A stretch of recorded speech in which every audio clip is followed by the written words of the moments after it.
नमस्कार दोस्तों, मैं हूं जितेंद्र यादव और आप देख रहे हैं जेके एजुकेशन जंक्शन। तो गाइज आज का वीडियो बहुत ज़्यादा इंपॉर्टेंट होने वाला है क्योंकि आज के वीडियो में हम बात करेंगे स्टरलाइजेशन और डिसइंफेक्शन के बारे में। इससे रिलेटेड तमाम क्वेश्चन एग्जाम में पूछे जाते हैं, चाहे वो ESIC हो, रेलवे हो, DSSB हो। तमाम जो नर्सिंग से रिलेटेड जितनी भी भर्तियाँ उनमें यहाँ से क्वेश्चन पूछे जाते हैं। वीडियो बहुत ही इंपॉर्टेंट होने वाला है, तो वीडियो को एंड तक ज़रूर देखिएगा। तो बिना कोई देरी करते हुए चलिए वीडियो शुरू करते हैं। तो चलिए सबसे पहले इसका इंट्रोडक्शन देख लेते हैं। स्टरलाइजेशन एक ऐसा प्रोसीजर है जिसके द्वारा किसी भी आर्टिकल की सरफेस को, किसी भी मीडियम को माइक्रो ऑर्गेनिज्म से मुक्त रखा जा सके, चाहे वो माइक्रो ऑर्गेनिज्म वेजिटेटिव या फिर स्पोर फॉर्म में ही क्यों ना हो, चाहे वो माइक्रो ऑर्गेनिज्म डिजीज कोज करे या ना करे, उनको उनके स्पोर के द्वारा ख़त्म कर देना ही क्या कहलाता है, स्टरलाइजेशन कहलाता है। अब यहाँ पे दो वर्ड का यूज हुआ है। पहला वर्ड है वेजिटेटिव, यानी इसका मतलब जो डिजीज कोज कर सके, और दूसरा है स्पोर, जो क्या अनेबल टू प्रोड्यूस या स्प्रेड डिजीज, जो डिजीज नहीं फैलाते हैं। ये बैक्टीरिया का एक ऐसा स्ट्रॉन्ग टाइप है जो एडवर्स कंडीशन में भी सर्वाइव कर सकता है। तो बैक्टीरिया और उसके स्पोर को ख़त्म कर देना ही क्या कहलाता है, स्टरलाइजेशन कहलाता है। तो आगे है जो स्टरलाइजेशन है वो कितने प्रकार के होते हैं और कौन कौन से मेथड होते हैं। तो स्टरलाइजेशन जो होता है वो दो प्रकार का होता है, एक तो फिजिकल और दूसरा केमिकल। या तो फिजिकल स्टरलाइजेशन होता है या फिर केमिकल स्टरलाइजेशन होता है। तो फिजिकल में जो पहला नंबर आता है वो आता है हीट का। किसका नंबर आता है, हीट का। तो हीट में जो सब टाइप हैं वो हैं हीट, दूसरा सनलाइट, तीसरा रेडिएशन और चौथा फिल्ट्रेशन।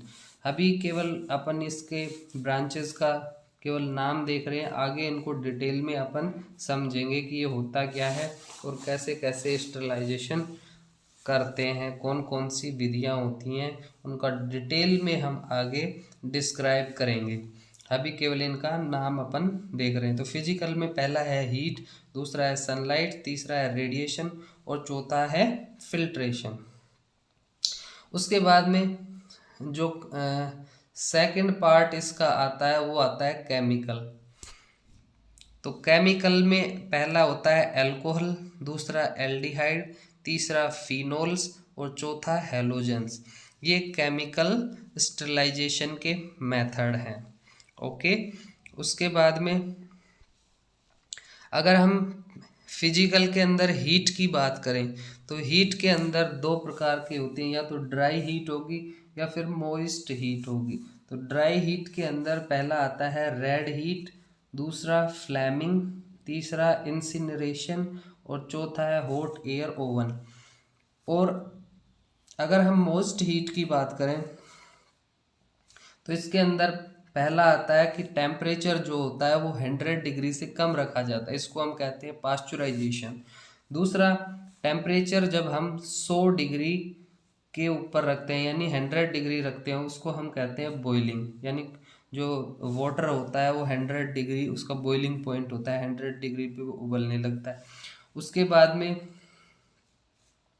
तीसरा आता है कि टेम्परेचर को 100 डिग्री सेंटीग्रेड से ऊपर रखा जाए। इसमें की जो मुख्य विधि आती है वो होती है ऑटोक्लेव। ऑटोक्लेव में 100 डिग्री से ऊपर क्या रखा जाता है, टेम्परेचर रखा जाता है। अभी ऑटोक्लेव को आगे हम डिटेल में डिस्क्राइब करेंगे। तो ये कुछ विधियां हैं जो स्टरलाइजेशन इन विधियों के द्वारा किया जाता है। चलिए आगे देखते हैं।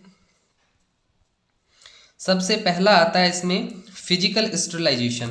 फिजिकल स्टरलाइजेशन जो होता है सबसे पहले इसमें जो आता है वो आता है सनलाइट। देखिए सनलाइट में क्या होती है, अल्ट्रावायलेट रेज पाई जाती हैं जो नेचुरल वाटर कलेक्शन वाली जगह क्या करती है, जैसे रिवर है, टैंक है, उसमें क्या आती है, जर्मिसीडल इफेक्ट डालती है। यानी उसमें जो जर्म्स होते हैं उनको ये अल्ट्रावायलेट रेज क्या करती हैं, ख़त्म कर देती हैं। ओके, सनलाइट के द्वारा। जैसे हम धूप के अंदर कुछ कपड़े भी सुखाते हैं तो इसीलिए सुखाते हैं कि जल्दी सूख जाएं और उनमें जो जर्म्स होते हैं वो किल हो सके, ओके, और उनकी जो नमी है वो ख़त्म हो सके। उसके बाद में अगला जो मेथड है वो आता है हीट। हीट के अंदर क्या होता है, रिलेबल मेथड होता है। इसमें दो पार्ट आते हैं, एक आता है ड्राई हीट और दूसरा आता है मॉइस्ट हीट। तो सबसे पहले देखते हैं ड्राई हीट स्टरलाइजेशन।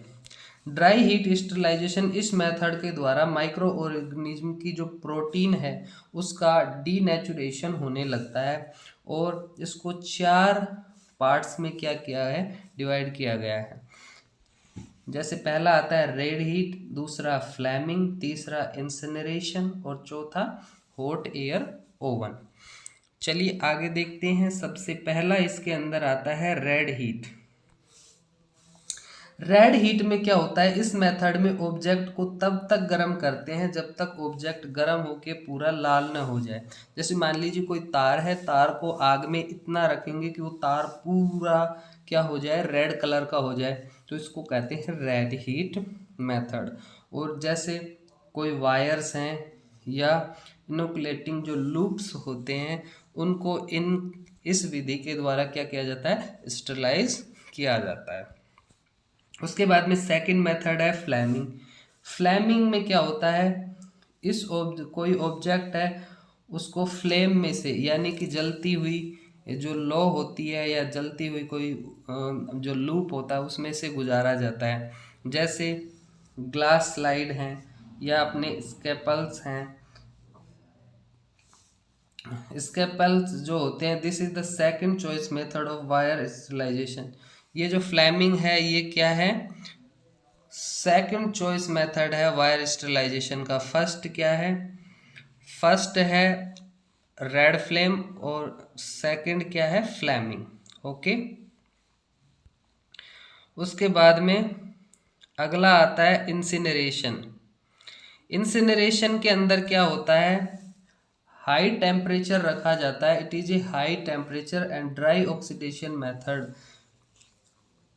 यानी ड्राई ऑक्सीजनेशन मेथड रखा जाता है और इसमें क्या होता है, हाई टेम्परेचर बहुत ज़्यादा हाई होता है।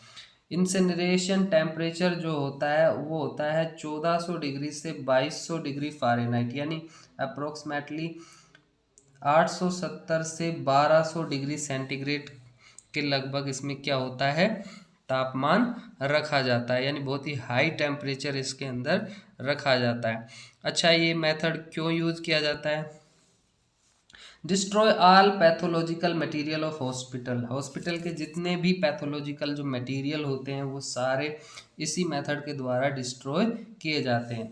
ह्यूमन एनाटॉमिकल जो वेस्ट होते हैं वो भी इसके द्वारा डिस्ट्रॉय किए जाते हैं। जो ड्रेसिंग्स होती हैं ख़राब हुई वो इसमें डिस्ट्रॉय की जाती हैं। जो प्लास्टर होते हैं वो, या फिर कोई बॉडी ऑर्गन है, या फिर एनिमल की जो डेड बॉडी होती है, जितने भी येलो बैग के जो मटेरियल होते हैं, ये बहुत ही मोस्ट इम्पोर्टेंट है कि येलो बैग के जो मटेरियल जितने भी हैं वो किसके द्वारा डिस्ट्रॉय किए जाते हैं, इंसिनरेशन मेथड के द्वारा डिस्ट्रॉय किए जाते हैं।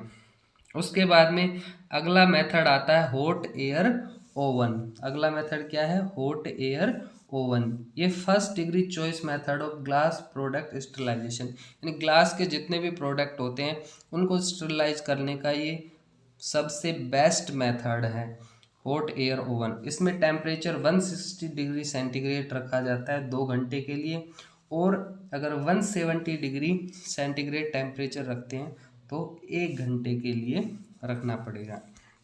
उसके बाद में मेथड किन किन चीज़ों में इसको यूज़ किया जाता है, उसमें सबसे पहला जो मेथड आता है वो आता है ग्लास प्रोडक्ट स्टरलाइजेशन। दूसरा आता है ग्लास सिरेंज। उसके बाद में पिपेट्स और स्लाइड्स, यानी कि ग्लास प्रोडक्ट जो स्टरलाइजेशन है, ग्लास की सिरेंज हैं, पिपेट्स हैं या स्लाइड्स हैं, इन सब का स्टरलाइजेशन हॉट एयर ओवन द्वारा किया जाता है।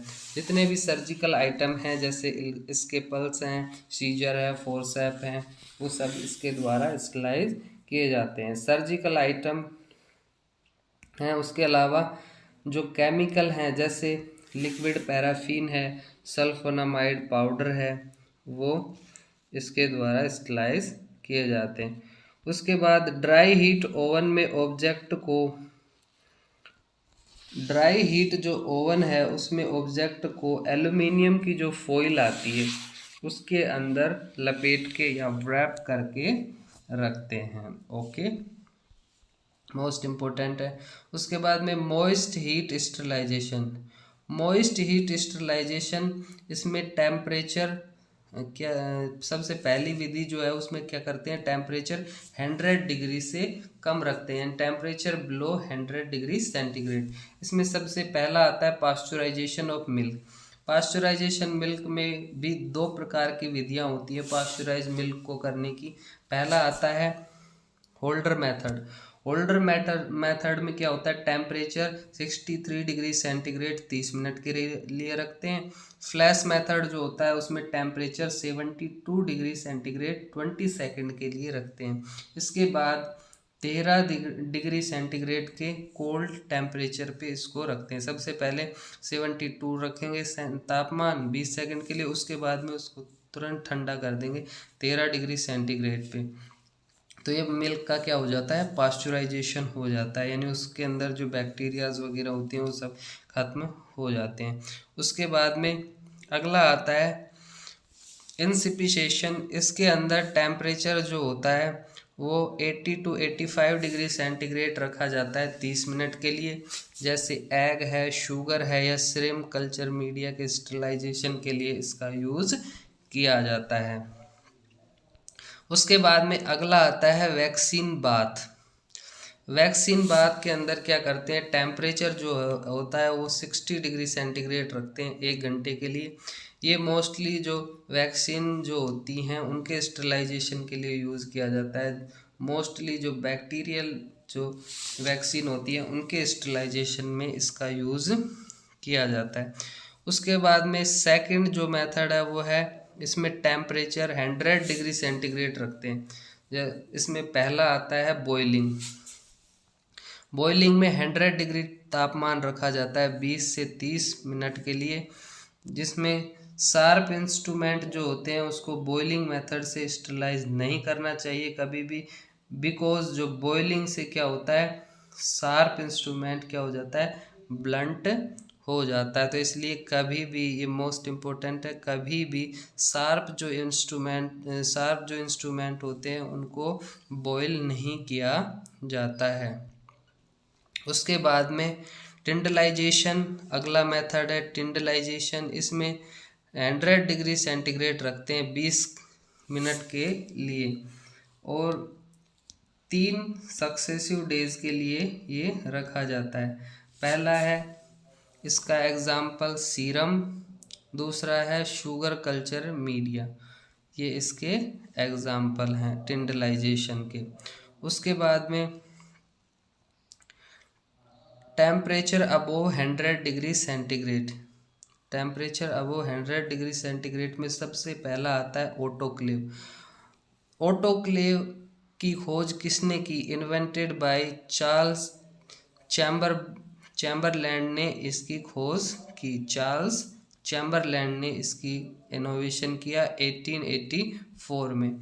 ये मोस्ट रिलेबल मेथड, स्टरलाइजेशन का सबसे ज़्यादा यूज़ किया जाने वाला जो मेथड है वो क्या है, ऑटोक्लेव है।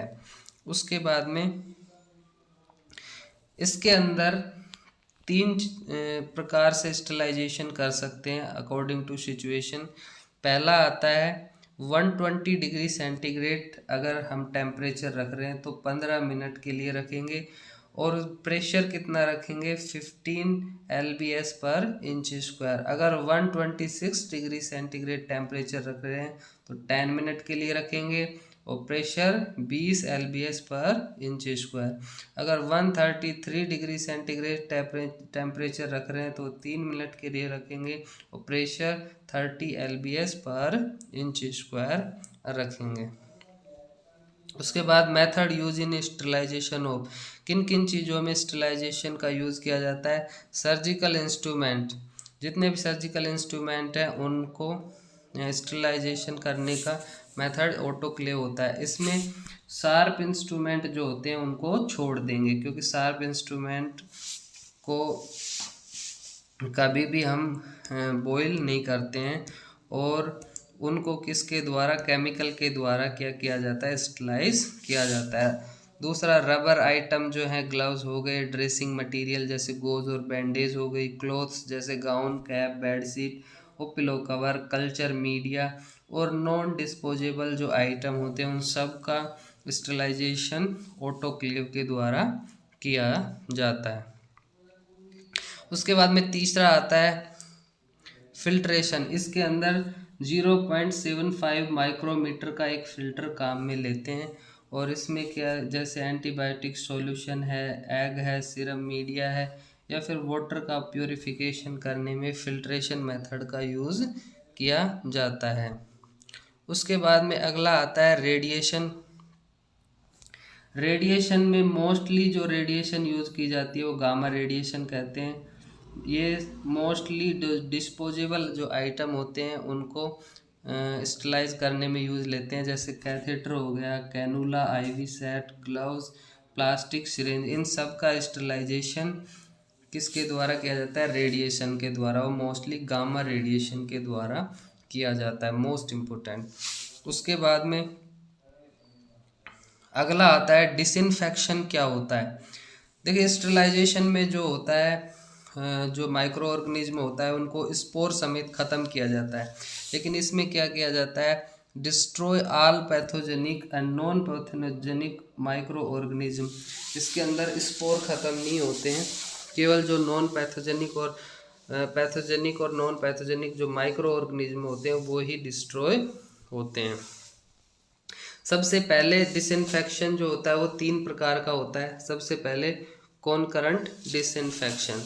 कॉनकरेंट डिसइंफेक्शन में क्या होता है, पेशेंट जब हॉस्पिटल में एडमिट रहता है तो उस टाइम उसके जितने भी सिक्रेशन होते हैं या फिर पेशेंट में जो भी इंस्ट्रूमेंट उसमें काम में आते हैं, इक्विपमेंट्स, उनको डिसइंफेक्ट करना।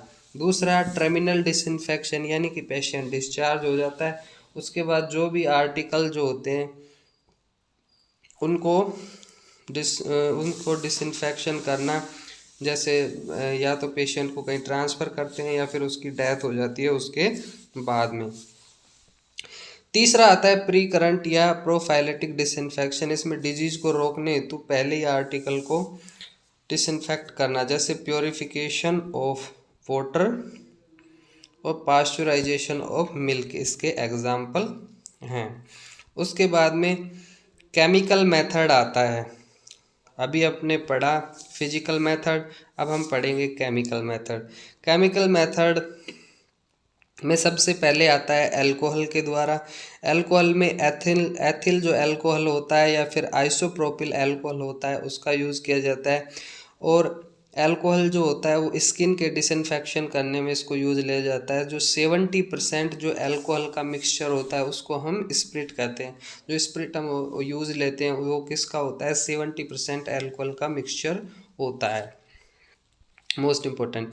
उसके बाद में एल्डिहाइड, सेकंड आता है एल्डिहाइड। एल्डिहाइड में फॉर्मल्डिहाइड जो होता है वो 10% एक्वस सॉल्यूशन होता है फॉर्मेलिन का, और ग्लूटरल्डिहाइड जो होता है 2%, उसको हम सीडेक्स बोलते हैं या साइडेक्स बोलते हैं।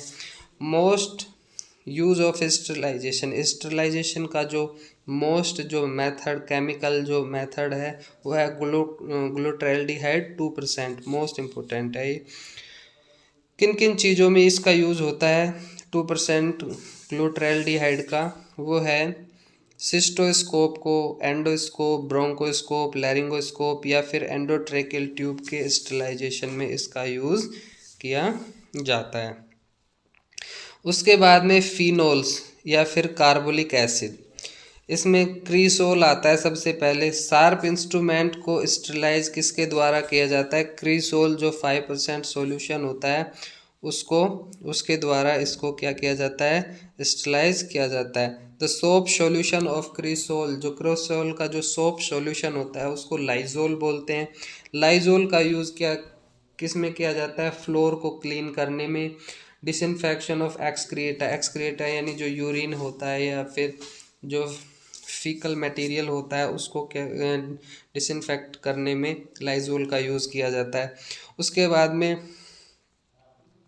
क्रोक्सिनोल जो होता है, क्लोरोक्सिनोल जो होता है वो डिटोल 4% का सॉल्यूशन होता है। वो किस में यूज़ किया जाता है? स्किन के डिसइंफेक्शन में यूज़ किया जाता है। उसके बाद में चौथे नंबर पे आता है हैलोजन। हैलोजन में सबसे पहले आता है क्लोरीन। क्लोरिनेटाइड जो लाइम होता है, चूना जो होता है उस, या फिर जो ब्लीचिंग पाउडर होता है, 5% जो ब्लीचिंग पाउडर होता है उसका यूज़ किस में किया जाता है? Disinfection of faeces and urine, यानी जो ह्यूमन एक्सक्रीटा होता है उसके डिसइंफेक्शन में क्लोरिनेटेड जो लाइम होता है या फिर ब्लीचिंग पाउडर होता है उसका यूज़ किया जाता है। उसके बाद में अगला आता है sodium hypochloride. Sodium hypochloride most important है कि HIV का जो पेशेंट होता है उसकी जितने भी जो चीज़ें काम में लेता है, चाहे वो लाइनिन हो या फिर और भी जो भी मटेरियल वो यूज़ लेता है, उनको सोडियम हाइपोक्लोराइड द्वारा डिसइंफेक्ट किया जाता है। या फिर हेपेटाइटिस बी सरफेस एंटीजन का जो पेशेंट होता है उसका भी किसके द्वारा स्टरलाइज किया जाता है? Sodium hypochloride.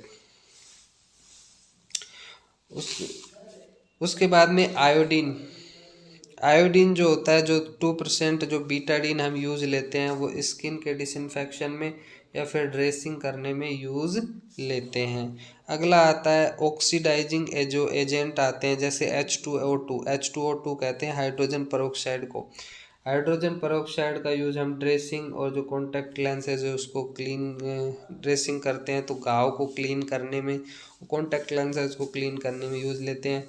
या फिर KMNO4 जो है, जो पोटेशियम परमैंगनेट कहते हैं, लाल दवा भी बोलते हैं इसको, वो माउथ केयर करने में और सिट बाथ में इसका यूज़ लेते हैं। तीसरा आता है डाइज।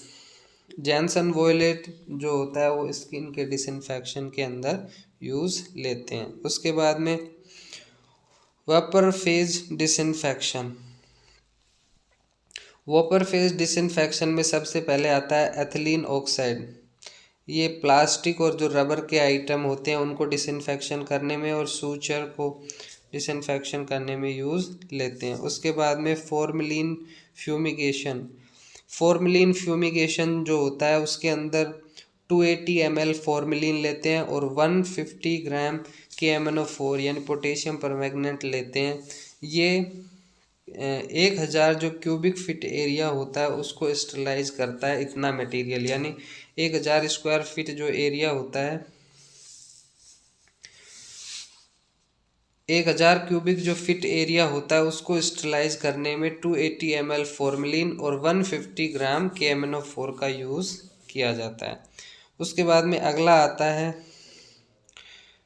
कि ये जो फॉर्मेल्डिहाइड है मेथड है, इसमें इसको यूज़ किस किस में किया जाता है? ऑपरेशन थिएटर को क्लीन करने में, वार्ड्स और लेबोरेटरी का डिसइंफेक्शन करने में। इसमें क्या किया जाता है कि इसको पोटेशियम परमैंगनेट को और फॉर्मेल्डिहाइड को रख दिया जाता है और उसके बाद उससे धुआं उठती है और 48 घंटे के लिए उस रूम को बंद कर देते हैं। अगर हम फ्यूमिगेशन सल्फ़र के साथ करते हैं तो 220 ग्राम सल्फ़र का यूज़ लेते हैं और ये 100 क्यूबिक फीट एरिया को क्या करता है? डिसइंफेक्ट कर देता है। उसके बाद में हम समरी देखते हैं, कुछ स्पेशल जो पॉइंट्स हैं वो देख लेते हैं। सबसे पहले आता है जो वायर्स और जो लूप होते हैं उनका जो स्टरलाइजेशन किया जाता है वो रेड हीट के द्वारा किया जाता है। ग्लास वायर जो आते हैं या ग्लास प्रोडक्ट जो होते हैं वो हॉट एयर ओवन के द्वारा। डिस्पोजेबल आइटम आते हैं वो गामा रेडिएशन के द्वारा। एप्रोन जो होते हैं, ग्लव्स या गाउन या ड्रेसिंग जो होती हैं उनका ऑटोक्लेव के द्वारा। एंडोस्कोप या ET ट्यूब जो होती हैं उनका ग्लूटरैल्डिहाइड या साइडेक्स 2% के द्वारा। शार्प जो इंस्ट्रूमेंट होते हैं वो क्रीजोल 5% के द्वारा। ऑपरेशन थिएटर जो होते हैं या वार्ड्स वगैरह होते हैं उनका फ्यूमिगेशन या फिर अल्ट्रावायलेट रेज के द्वारा क्या किया जाता है? डिसइंफेक्शन किया जाता है। आई होप ये वीडियो आपको पसंद आया होगा। धन्यवाद।